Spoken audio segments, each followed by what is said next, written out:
Hi, I'm Kent Wellington, the Cincinnati market leader with the Graydon firm. 2021 marks the 150th anniversary of our firm. While we are enormously proud to be celebrating that milestone, we recognize that the reason we continue to exist is our clients and people in the community.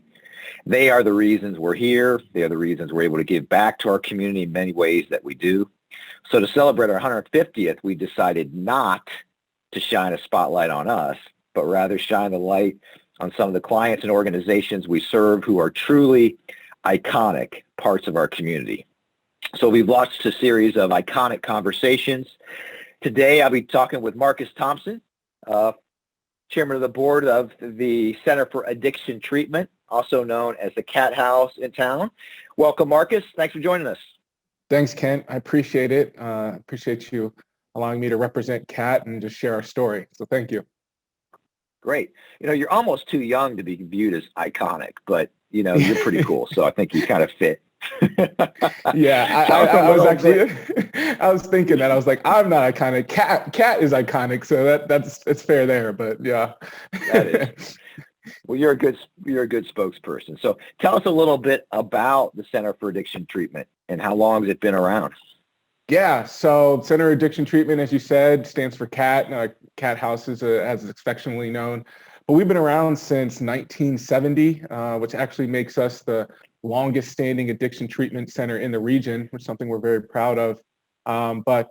We treat those with addictions to alcohol, drugs, and gambling. When we first opened, we were just for alcohol. And since 1970, obviously, we've expanded into drugs and gambling as well. And so, the way we look at it and the way we look at addiction is that it's a disease to be treated. It's not something, a moral failing that people should be punished for, but we truly look at it as a disease that needs to be attacked that affects both the individual and the families. So I assume that's pretty much the heart of the mission, right? I mean, attacking addiction in all its forms and how does it kind of manifest itself as further in that mission? What do you guys do?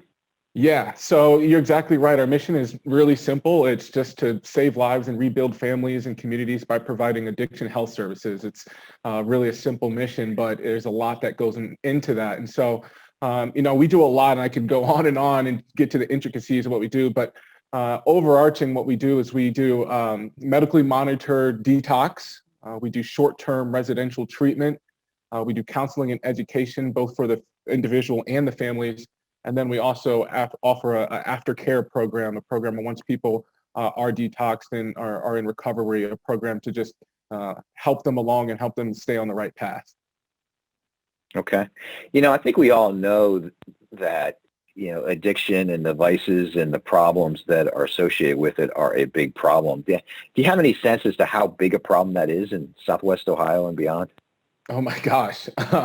Yeah, it's I can really almost even put into words how big the problem is in terms of addiction, especially when you include, as I said, alcohol, drugs, and gambling. I mean, as I said earlier, the problem isn't just for the individuals that the disease is affecting, it's the families as well. So when you talk about something that is just so widespread and touches so many different people, unfortunately in a negative way, it's really, you can't even put a number to it. You can't quantify it, to be honest with you, because it's that large. I suspect it's probably a cycle that kind of continues from generation to generation in some families as well. Yeah, it certainly is. I mean, you and I have both worked with, families in the inner city and all over, and you can kind of see it, where if you don't kind of, for lack of a better term, nip it in the butt early with some of these young kids or even some of the family members, the parents, then yeah, it can continue generation to generation. Yeah. Well, we'd be remiss if we didn't talk about the big issue these days that cuts through everything, and that is the pandemic. And it seems to, accelerate and exacerbate problems in just about every area. And I suspect that also holds true for addiction treatment. Yeah. So as I like to call it, the darn it, because it's like, darn it, just go away. But hopefully soon, obviously, we're all working to get a path where it can be gone. But it affected us a great deal. So, mid-March 2020, when everything happened, we were impacted a great deal in terms of our residential census. So because, the pandemic, and you didn't want people to essentially be contaminated and things of that nature. So we closed down all our new admissions for a week so we could develop a safety plan. We had to limit the exposure to our residents. So when people are admitted into the cat house, a lot of the times we would have double occupant rooms, but that was no longer allowed. And obviously that was a safety issue. So our census went down. Essentially, it was just cut in half. And our funding that comes from the state a lot of times is based on our occupancy. So that was a big deal, and that was a big hurt to us. But obviously, safety was first. And then also, outside patient passes, so family visits, visitor and volunteer visits, those were cut as well. We have a great partnership with the University of Cincinnati with their jobs and readiness program that got cut. And so truly just a lot of our services were affected because of that. Since then, come July 2020, when access to COVID testing started happening, we were able to have these administered tests to patients that were admitted. But again, we had to, while we were waiting for their test to come back, isolate them into single occupancy rooms, which those tests typically took about 3 to 7 days to come, which coincidentally is exactly about the time where you would get your detox help from us. So by the time the test came, these individuals were detoxed. So it was just weird, just trying to figure out logistics and how it worked. We're at a place now where we can, once, now that people are getting not just administered the test, but the vaccine, we can slowly but surely build back up to double occupancy and things of that nature. But it's been a long road, and we're still trying to figure it out. I think it's sometimes helpful. A lot of our, viewers here maybe have not had any connection to the Center for Addiction Treatment, or, maybe they've heard about the Cat House. Can you give us a little visual, like where is it? What's it look like? Is it a single building? Is it a program? What is the Cat House? Yeah, so it's not a house with a bunch of cats, obviously, but it is right there down the street from Taft on Ezra Charles. And actually, you can see it on 75 as you're driving south down the highway right before you get to, exits 3 and beyond, with the lit and right up Center for Addiction Treatment.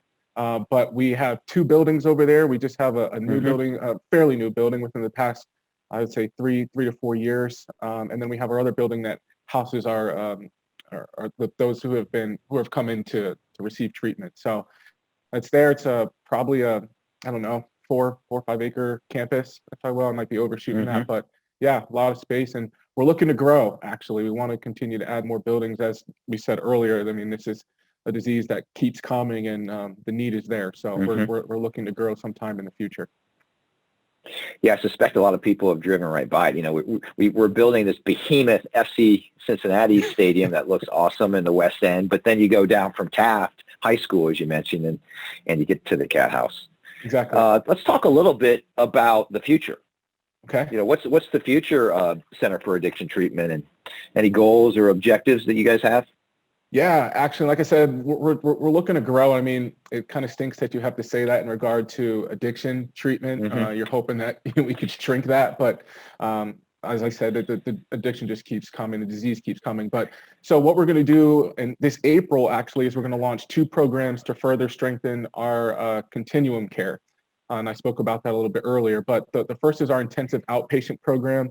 So the program will be available for adults that have been diagnosed with a diagnosed substance use disorder, who meet the clinical criteria for the American Society of Addiction Medicine. And so this is huge because it's going to allow services and including individual group counseling, educational programs, case management, peer recovery support, psychiatric services. So this is really huge for us that we can continue and grow in that way and add support in this way. And then the second one is our family counseling program, where we're going to enhance, counseling to families of anybody who identifies as a loved one who's been affected by somebody else's substance abuse, whether it was diagnosed or not. So that's another service that we're really looking forward to launching as well.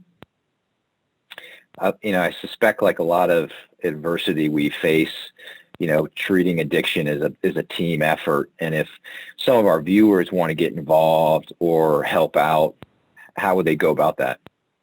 Yeah, so for us, as you well know, funding is always a crucial component of an organization like ours. And as I've mentioned many times, the disease of addiction is not letting up. And so the more resources are needed. Like I said, we're growing and we're continuing to add more resources. So, if you can ever donate to an organization like CAT or another organization that supports those suffering from addiction, please do. But then I would say another really important thing is, don't be silent. Don't turn a blind eye. If you see somebody that you suspect might be suffering from addiction, addiction's a lonely, dark place, and it's hard to escape without support. So, wrap your arms, so to speak, around that individual, those individuals who you might think are suffering with that, and send them a lifeline, send them to the CAT House, send them to other places that offer resources.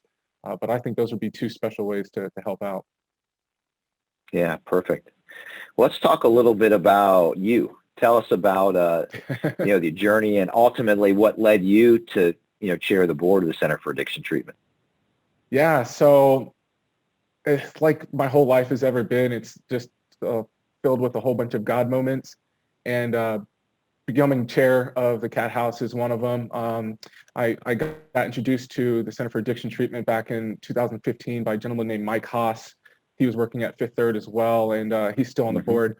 Just talking about some of my different passions, and unfortunately, my uncle, my father's brother, passed away due to his drug addiction. He actually had needles, and then subsequently passed away from the AIDS disease, but the AIDS virus.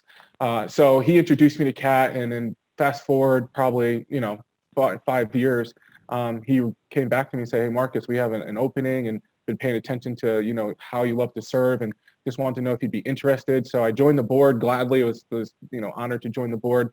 But then a good friend of ours, Steve Gooden, who was the past chair, decided he wanted to jump into the political ring. So as being chair-elect, that put me in the spot, and I've enjoyed it since, and hoping I can help move the organization along the same way he did. Well, give a little shout out. What's your day job? Oh, so I work for Skanska Building here in the region. Skanska is a construction management company, actually based out of Stockholm, Sweden. Our headquarters here in the U.S. are in New York in the Empire State Building, actually. We've been in town for about 11 years. I work in the vendor diversity space and community development space, so working a lot with our minority partners to help essentially just raise the C-levels for all of our minority subcontractors that we partner with on our projects. And talk a little bit about your family and a few of the other organizations that you've been involved in. Yeah, so well, my family's extended. As you know, Kent, I've got my immediate family, which is my wife Ashley and my son Zechariah, as well as my mother and sister. But then my family, my philanthropic family, as I like to call it. So I serve on the board of the Cincinnati Youth Collaborative. And under the Cincinnati Youth Collaborative is actually where my passion and where I developed my passion and skill for service with Saturday Hoops, something that you're very much aware of. Saturday Hoops, growing group of people, friends, family that come together on Saturdays to love on kids through faith, fun, food, family, basketball, yoga, art, all these different things. And so at Saturday Hoops, we're cheerful givers, hard workers, and overcomers. And that's the love and the message that we share with each other and the young kids that come and hang out with us every Saturday. And you've also got an interest and a commitment for the parks and the zoo as well, right? Yeah, exactly. I appreciate you saying that. Yeah, so chairman of the board of Great Parks of Hamilton County, and then also serve on the Zoo Ambassador Council for the Cincinnati Zoo and Botanical Gardens.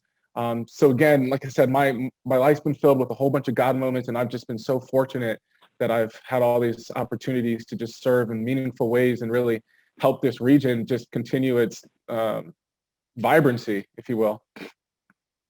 Well, you've done enough. Maybe you are. Maybe you do qualify as iconic at this point. Not quite. Just getting started.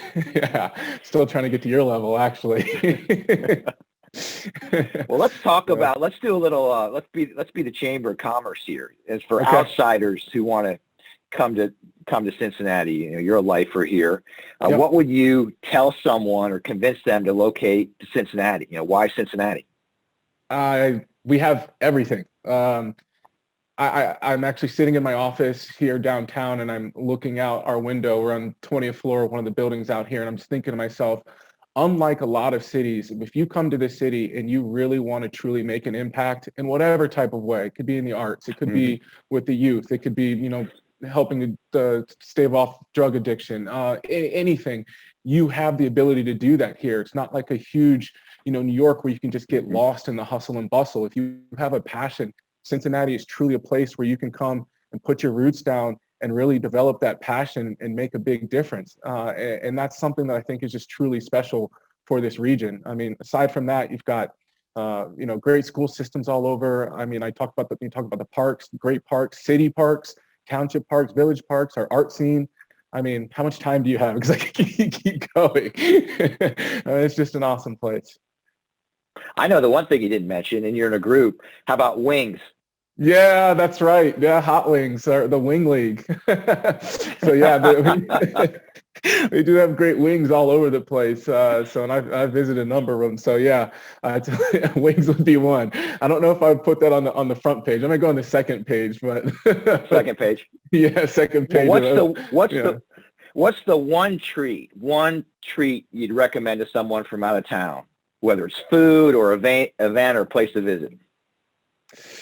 I would say none of those. The one treat is the people. The people here are the treat. It really is. I know that sounds kind of cheesy, but the people. We have some of the greatest people here who have the biggest hearts and the biggest hands, and will reach that hand out and just bring you close to their heart. And so I really think that's the treat of Cincinnati. Yeah. Well, let's just do a shameless promotion. You mentioned Saturday Hoops, and part of what we're doing is trying to get young people to stay away from guns and drugs. But we kind of have a pledge we do every Saturday, right? And you're the co-chair now. So if I started out, you think we can go back and forth and do it here? Yeah, before you start that pledge, I think, we would be remiss if I didn't even add the X as well. I want to add that X as well. Yeah. That's huge too. So before we say the pledge, so at Saturday Hoops, we teach the X. The upward trajectory is faith and education. Downward trajectory is guns and drugs. And, get on that upward trajectory of faith and education, and you're going to find yourself in the right place. So I just had to give that shameless plug as well. You're good. All right, I'll start it out. Okay. I'm a cheerful giver. I'm a hard worker. I'm an overcomer. I understand that faith and education are the keys to my success and happiness. I will not let guns and drugs crush my dreams. I matter. I control my destiny. And I am going to make this world a better place. Oh, brother, you are good. You are good. Yes, sir. I appreciate you. Hey, get off the couch and do something these days, okay? All right. Thanks, and everyone out there, support the Cat House, and let's make this community a better place. Thanks, Marcus. Thanks, Kent.